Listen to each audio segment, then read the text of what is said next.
everyone. Welcome to this Google Hangout with Jodie Wilmer and Robert Nagy, which we've got with us here as well today.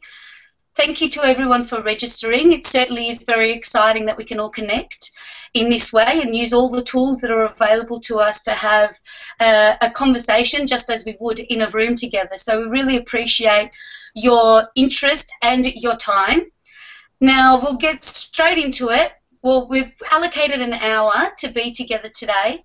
Certainly, if when we feel we're ready and complete, we'll come to a close. But for now, just some housekeeping. This is a live event, so it's streaming live on YouTube. What I have set up, if you go over to the Facebook page where the event was created, I've even on my page at facebook.com/Despina Caratius. Throughout the event, I'll keep checking in here to see if you've got any questions, comments, if there's something you'd like further elaborated on.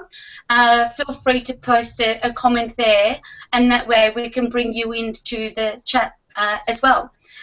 So without further ado, I'm going to introduce our special guest here today, which when I think of anything that's related to guest experiences, or certainly the Airbnb platform, I do think of Jodie and Rob. And as this, as it keeps coming up in trainings and through my own discussions within the tourism industry, I thought it will be a really good way to get some more knowledge around what it is, how it works, what we can do to use as, I guess, from a personal and a business perspective of how if you wanted to rent, whether you want to rent a space of your own or actually want to get an accommodation property listed on Airbnb. We certainly have the right people here to get us on the right path and track. So Jodie Wilmer, to formally introduce her, and thank you, Jodie, for being here. So Jodie has a wealth of experience in many and has worn many different hats over the years. Collectively, with Rob, we're looking at two people that have worked in not-for-profit, tourism, technology, and certainly have been great supporters and assisted small businesses. So. And what more currently is the Guest Ready business that co-founded by both Jodie and Rob. So Guest Ready is very exciting. And certainly when I first heard about what you have been up to, the service that you are providing for people is just so relevant and so helpful. So Jodie, welcome. Thank you. I've read somewhere that something like over 1 million listings globally.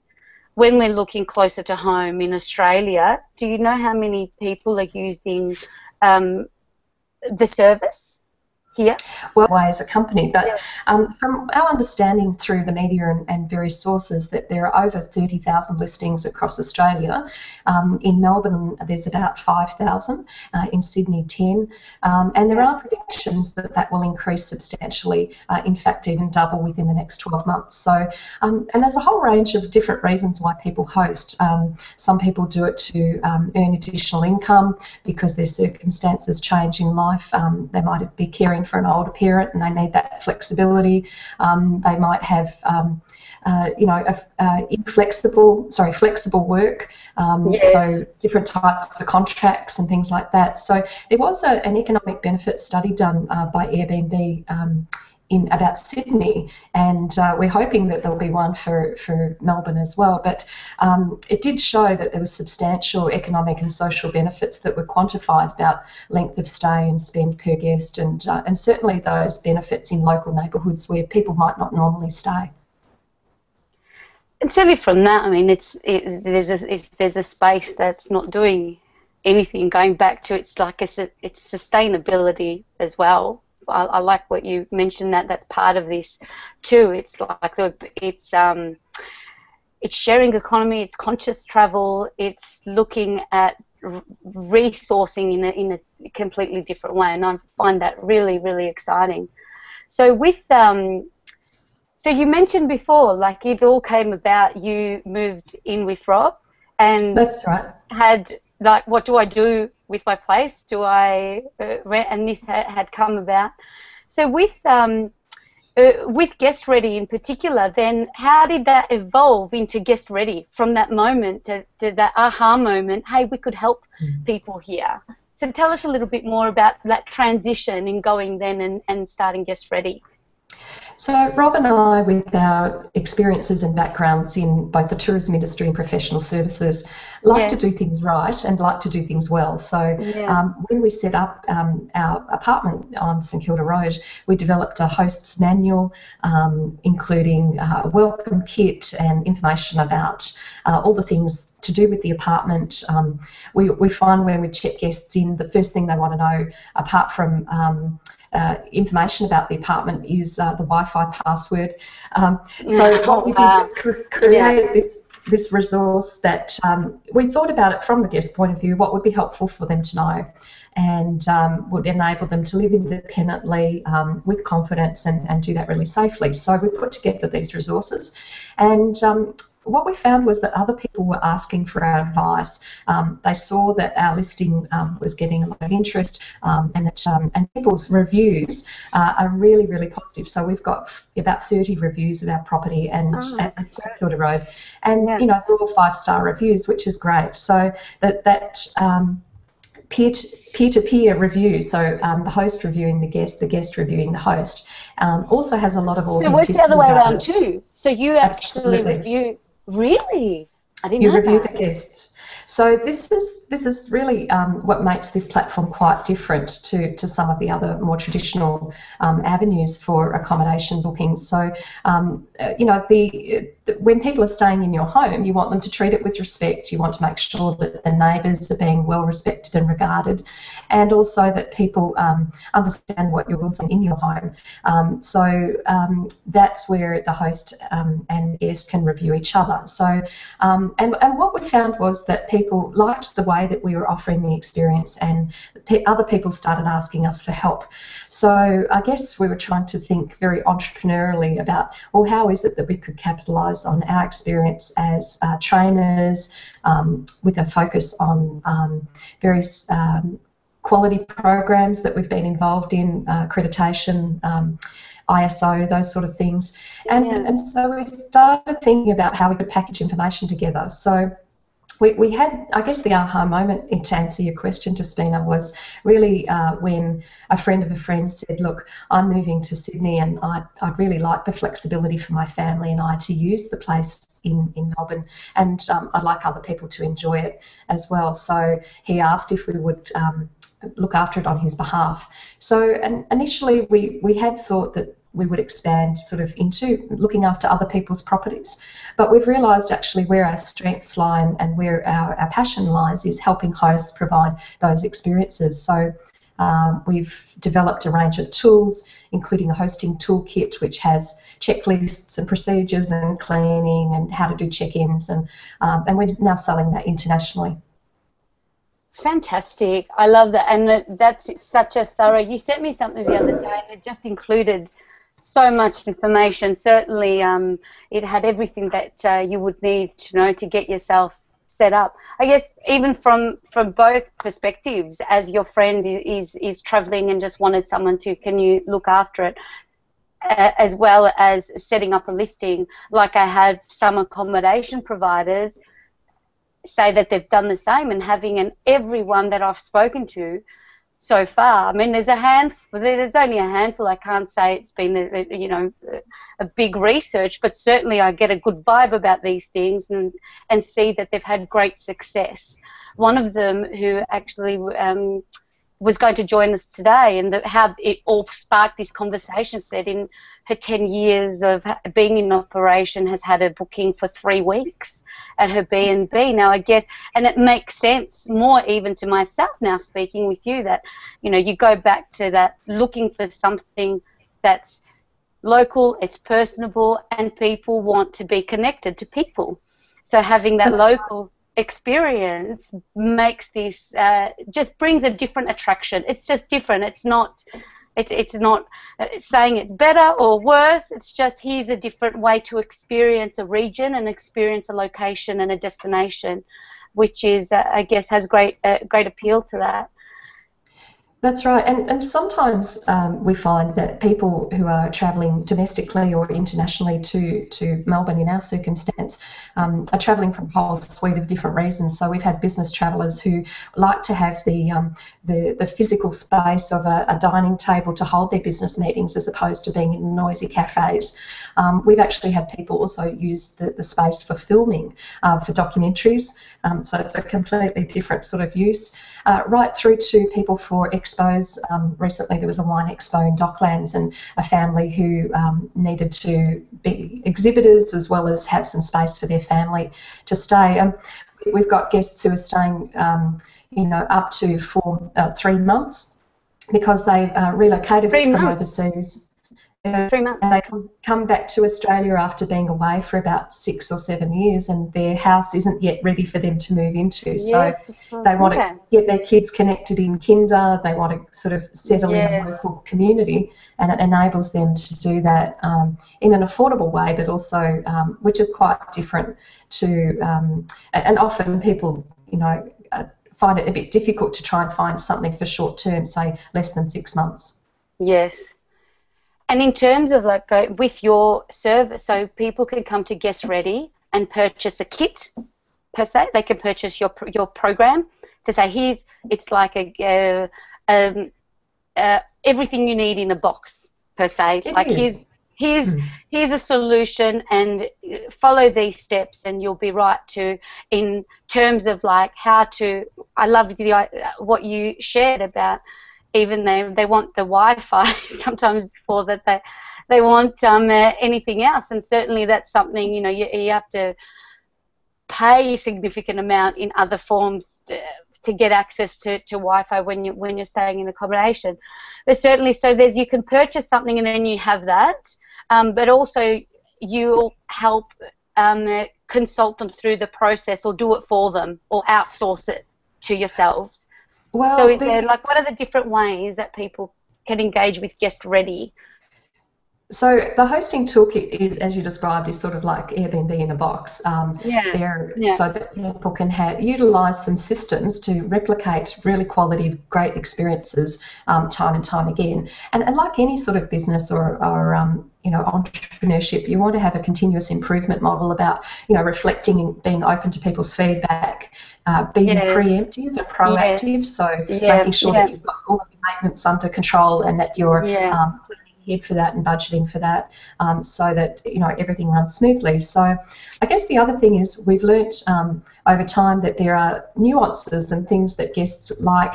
Some of those things we anticipated. For example, in all of our properties, and a lot of hosts do this, is provide guest Mikey or the smart card travel for Melbourne, and then the guests can go and top that up at a vendor and then use that on public transport. So that enables people to sort of be empowered, but it also is a nice sort of offer of generosity and makes it simple. And there's other things that people are looking for, like umbrellas, because you don't want to have to schlep them around. And it's also really beneficial for families. So if you think of even your own situation, with your children and their toys and, cots and all that sort of thing, when other families come and stay in a family home that has all of that, it just makes it so much simpler and easier, and provides a different sort of experience for people. So we've included all that information in the toolkit, and we're finding that people all around the world are using it, and then they can customise it for their own local requirements. Just coming to the sort of other services that we offer, we also provide a listing review service. So we've had hosts from all around the world, in Amsterdam, Ireland. We've had some in Greece, the US, Canada, and here in Australia, where people put a listing up online, and they can do that relatively quickly. And some people have been sort of a bit concerned that perhaps that's not hitting the mark, or they're not getting maybe the bookings that they'd hoped, or maybe they're not making it clear enough about the sort of expectations they have of guests. So that's where they engage us at Guest Ready to do an independent review of that. And the gorgeous thing about that is that we can do that from anywhere around the world. That is great. So it means then people can, what we're looking for is, about the clarity of information cross-cultural communication. Certainly sometimes people put things that they're a bit too colloquial or the local vernacular, and that doesn't translate well. Although Airbnb's platform does translate to about 30 different languages, but you want to make sure people are clear about what you're talking about. And we also look at the photos. So Airbnb has a service where they can provide a photographer in certain cities around the world, and often people have used that service, or if they haven't, the photos aren't clear enough for people to see what it is that the property offers, and sometimes they're not in the right order, so it's a bit confusing to understand the layout. Yeah. So what we provide is there sort of that independent review to say, well, looking at this with fresh eyes, there's some things that could be improved, and there's also an amenities section. So in most search engines you can do a selection of what it is you're looking for, number of bedrooms, public transport access, whether there's a lift in the building, all that sort of stuff.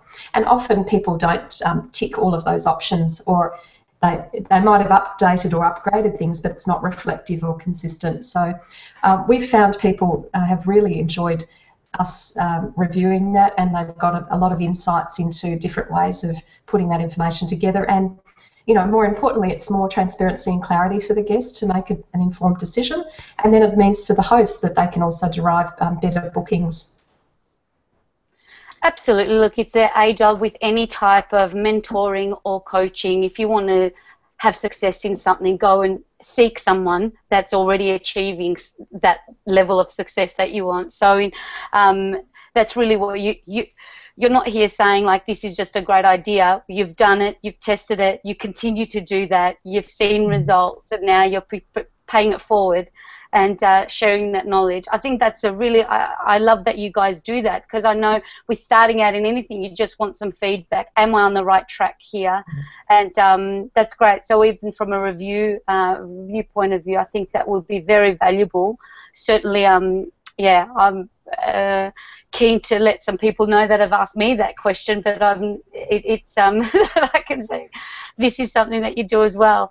So with now, you went to this big convention last year. It was last year, wasn't it? That Airbnb do a big conference. Was that over in San Fran in the States that you had gone to? That's right. Tell us about that, and what did you learn or take away from that possibly even took things to another level for you and Rob after being there? Well, we started hosting in March of last year, and the Airbnb Open, as it's called, it was the inaugural event in San Francisco at the end of November last year. So if you remember the days where you'd listen to the radio and you'd ring up for a competition and you'd hope that you'd win tickets to something, do you remember that? I do remember that. Okay. Yeah. So Michael Jackson specifically comes to mind. I remember his bad tour. I tried like crazy to get tickets to that. So anyway, I digress. Yes. So the reason for giving that example was when the tickets were released for this globally, we knew that because Australia's in a different time zone to the US, that there would be limited spaces and that we'd need to make sure that we registered early. So the conference itself was free to attend, but the delegates had to pay for their own flights and accommodation and expenses. And there were a maximum of 1,400 hosts who could attend globally. So I stayed up till 12 midnight in order to register, and we're fortunate to be able to get a spot for both Rob and I to go.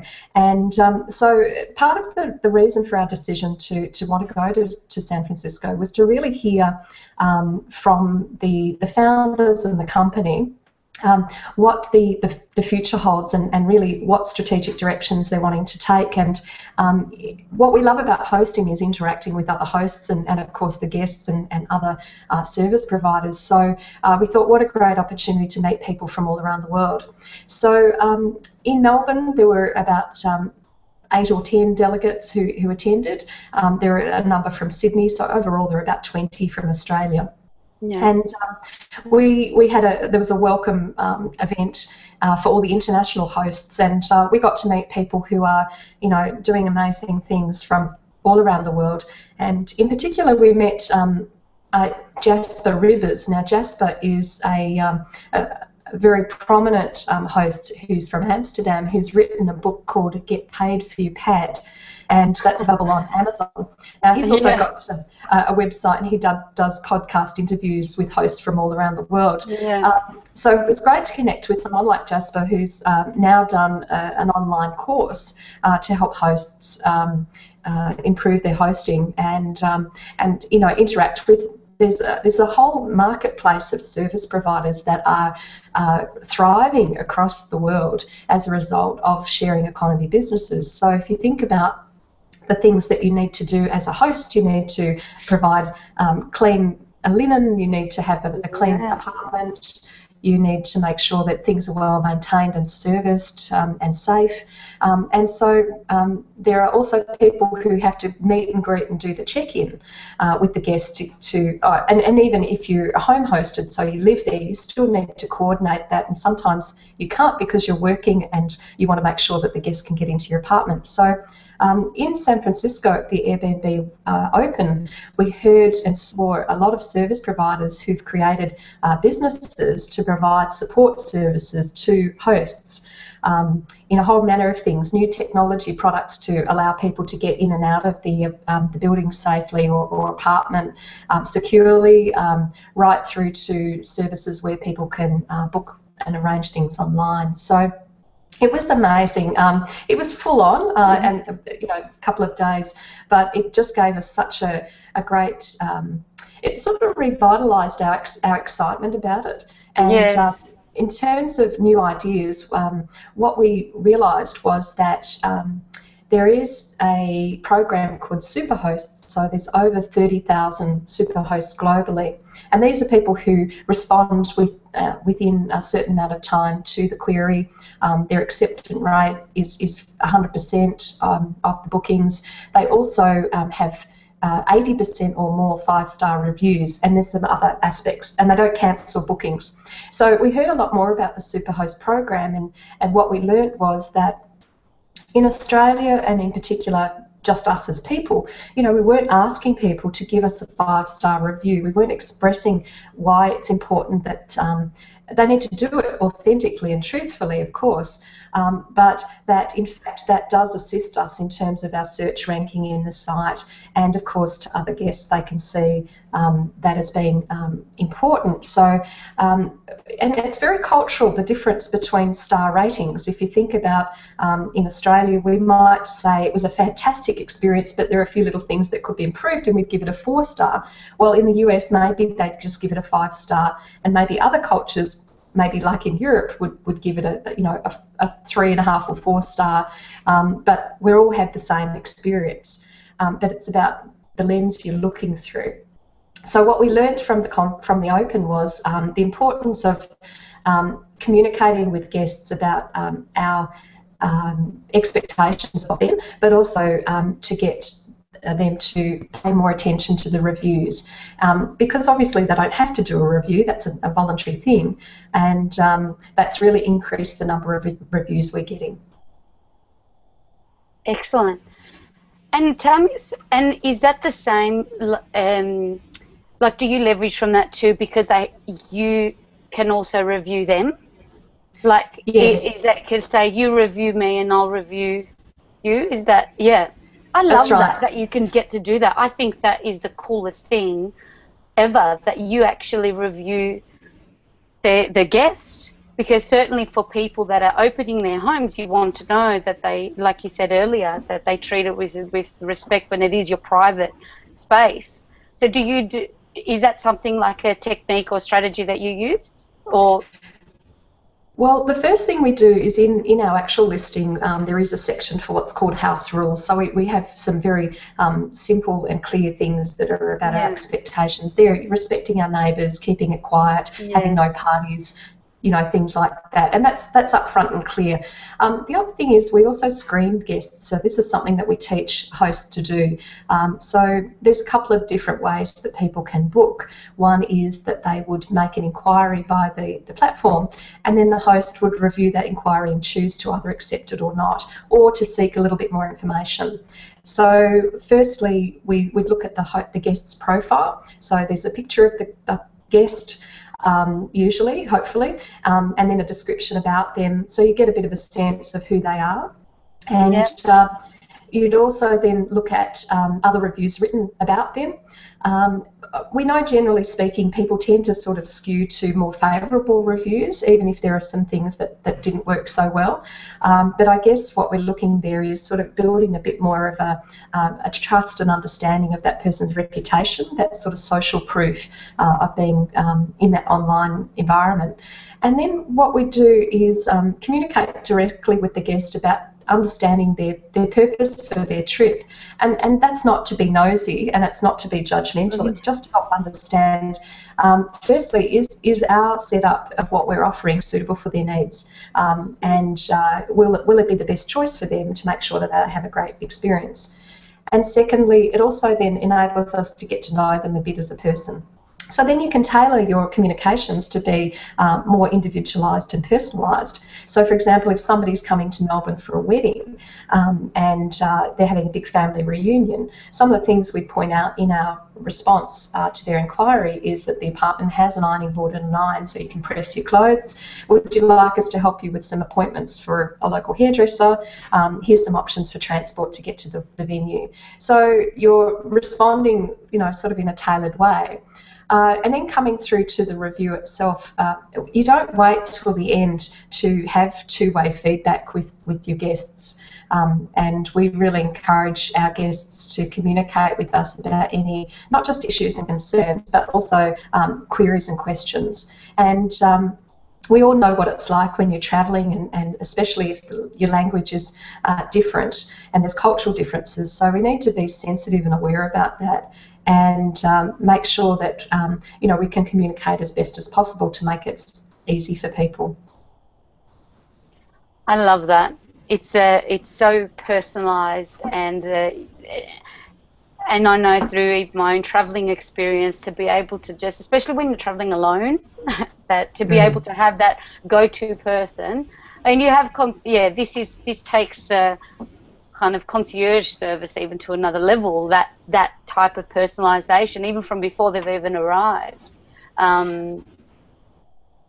That's right, and in the reviews themselves, there are opportunities to give private feedback to a guest and to a host. So, you know, we find that a lot of people like to use that for things that, you know, you might not be aware of. So even though we've got great maintenance schedules in, but there might be a light globe not working or something like that. Yeah. So they're sort of things that you want to get onto straight away and fix, but because you might not be aware of it, or sometimes people might not be comfortable to explain that. But we always find people give great suggestions. You know, it'd be great to have some oven mitts, or what about this, what about that? Well, oh, that's a great idea, I hadn't thought of that, thanks. Yeah. You know, we'll incorporate it. And what we always do is respond back to the guest to acknowledge what they've said and what we've done about those suggestions. And then on the actual Airbnb site is to respond to the guest review. So, you know, acknowledging and thanking them for taking the time. And there's only been one experience where we've had someone put a few things on there that were probably not very well, not very diplomatic, and a little bit clumsy the way they expressed it, but that's okay. What we did was just respond with that and acknowledging and thanking and you know, clarifying some information. Well, it's like any customer service experience. You don't want to be defensive and argue with people. That's not going to be helpful in any shape or form. And this is what I'm really getting from this, Jodie.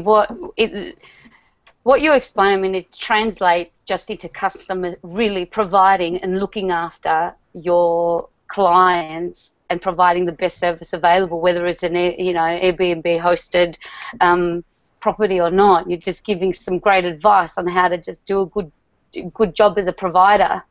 To service your clients. And more specifically, even just going back to the review, something that I certainly hear a lot of is a fear, almost like a fear or hesitation or not putting that as a priority to ask. You know, you never ask, the answer will always be no, isn't it? So what specific strategy outside of, and you mentioned your welcome kit, like the house rules, was actually the review part of the house rules, that this is part of the deal here? No, we haven't made that part of the deal, because we have to respect that. Also, the other thing to consider is, and we're really mindful of this, and we do talk about that a lot with hosts who we're coaching, is that sometimes people really actually value their anonymity and privacy. So they actually might not want people to know that they've been staying at a certain location. You know, they might be coming and they've got family, and the family want them to come and stay with them, but they actually need their own space for work purposes or whatever. So, you know, we don't put pressure on anyone to do a review. It's something that's an invitation. And our welcome kit, the house rules are probably only, you know, a very small component of that. It's really about how to use things in the apartment but that's not part of the, like, the review isn't part of that, though, isn't part of, like, In the check-in, we do invite people to consider how they'll do a review, and then, you know, be open to suggestions and feedback along the way. And then, and when they leave, we, you know, thank them and then also remind them to do that. So we also developed a really good locality guide, which is part of the toolkit that we developed, so that you can have local information of local cafes, restaurants, pharmacies, you know, hospitals, all that sort of stuff. And this is actually a really great opportunity for local tour operators to connect with Airbnb hosts. In other forms of traditional accommodation, most people would have a brochure in the lobby or something like that. Whereas these sort of networks, there are hosts groups, Airbnb host groups who meet up in a lot of different locations in both regional areas and metropolitan areas. And we're actually getting a lot of tour operators contacting us about ways that they can tap into this market, because hosts want to provide quality referrals to quality tour experiences or accommodation attraction experiences, and so we're helping to sort of make that connection for people, and some people are doing that very well already. Fantastic. And what would operators, where would they go to engage in that type of conversation or get present in this, in whether it's in a guide or tap into the hosts in Melbourne?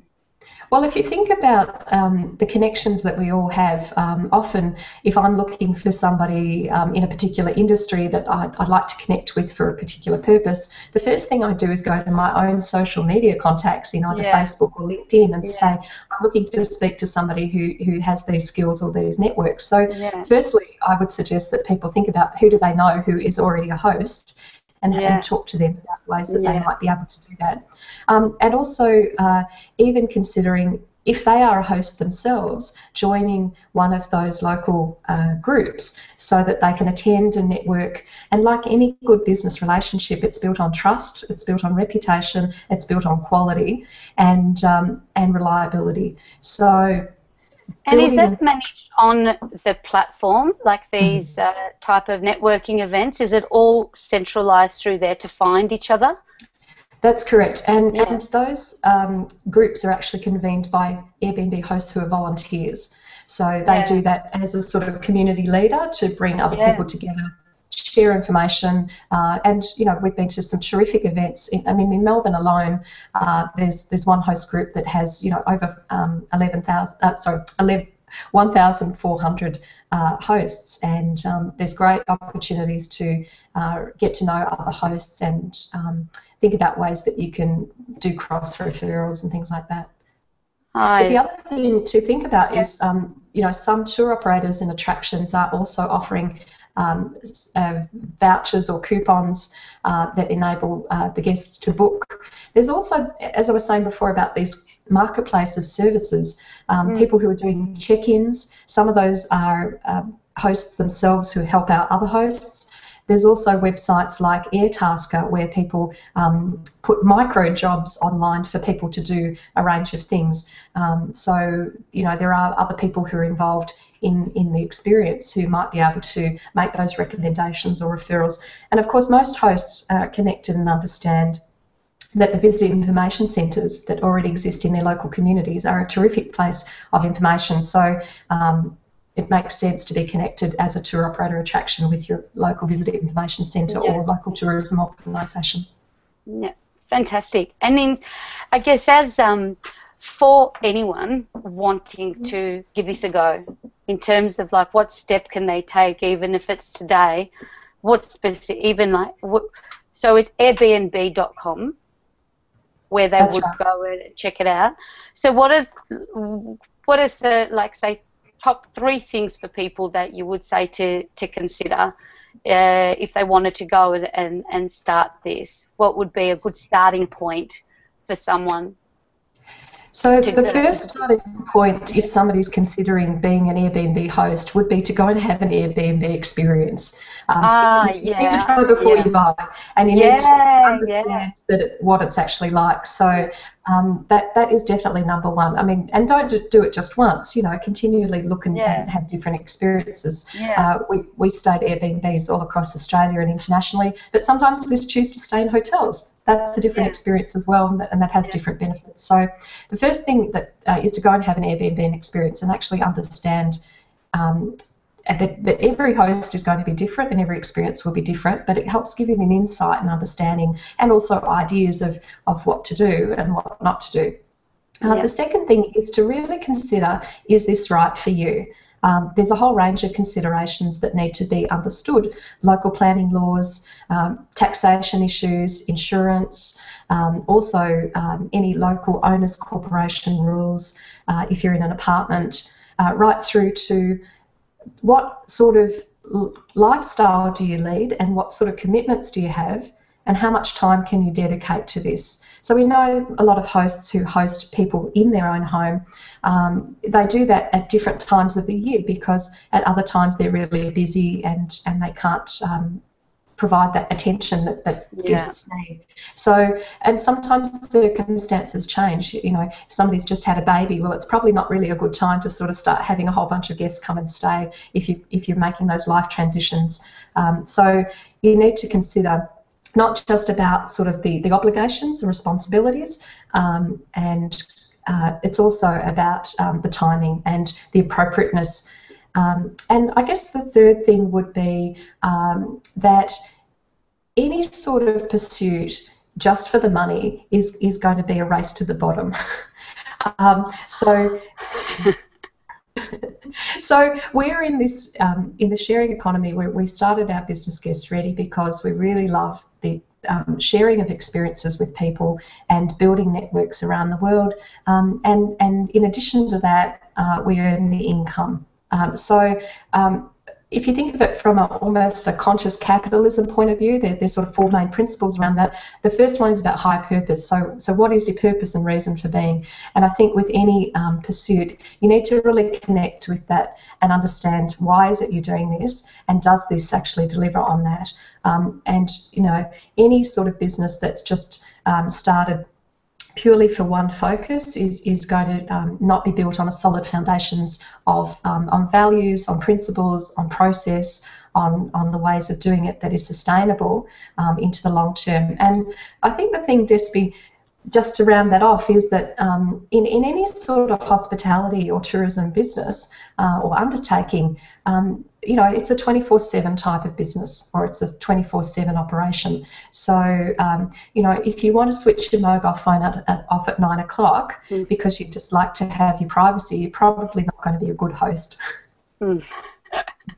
Yeah, that's some great tips. That's some great tips. So, to recap, it's try before you buy. Go out and enjoy the experience, see what, and try different ones. How can people, I guess that leads me, and I'm curious too, how can we check out your listing Is it, can we go, like, can people like actually go and see what you and Rob have done with your listing, or possibly consider a night at Sure. in one of your properties? Absolutely. So how can we find yours specifically in Airbnb, if you don't mind sharing that? Sure. So people can go to guestready.com.au, and there's 3 pictures there that link straight through to the Airbnb listings that people can have a look from there. And then if they wanted to book, it would all go through the Airbnb site. So it's actually a key benefit and reason why we chose this platform, is because we don't have to handle any of the financial transactions. That's all done, and then we just hand that information over to our accountant, and it's all sorted. So they can do it through the guestready.com.au site. Fantastic. So guestready.com.au, is this right for you? I love that. You need to take in a few more things into consideration, particularly if there's anything, any legal requirements, and certainly your lifestyle and what's going on. And I love that. Any pursuit for money is a race to the bottom. I'm going to do like a quote graphic of that and put Jody Wilmer. You watch this space. I'll do it. I'll do it later. I love that. And be really connected to a high purpose. Why do I want to do this, and what will I deliver? I think you really nailed it in any type. I guess in any type of business, particularly starting out, it does require commitment, and it isn't your 9 to 5 this is, and particularly when we're looking at guest experience and a tourism and hospitality venture, or I mean, people may already have that business and just looking at another avenue. That we're a global, people are coming different times, so you need to be on and ready to respond accordingly. I love that. Thank you so much. So we'll come to a close. Any parting, I guess, in summary, would there be any parting words for people that are listening to us, and for them in terms of encouragement? Parting words from Jody Wilmer? Oh, well, I think there's all sorts of opportunities to explore and consider, and I think the fact that the sharing economy is becoming so diverse, and there's so many different things to think about, it's definitely quite exciting, and I think people can consider what's right for them, and certainly have different types of experiences. Fantastic. It's been such an insight. I've gotten so much out of this chat with you. Really high value, really valuable information. I hope everyone that's been listening and here with us feels the same. Certainly, how can people connect with you and Rob? How can we, outside of guestready.com.au, do you have, what's your social media, so we can just follow, like, and keep the conversation going with you? Are you on Facebook?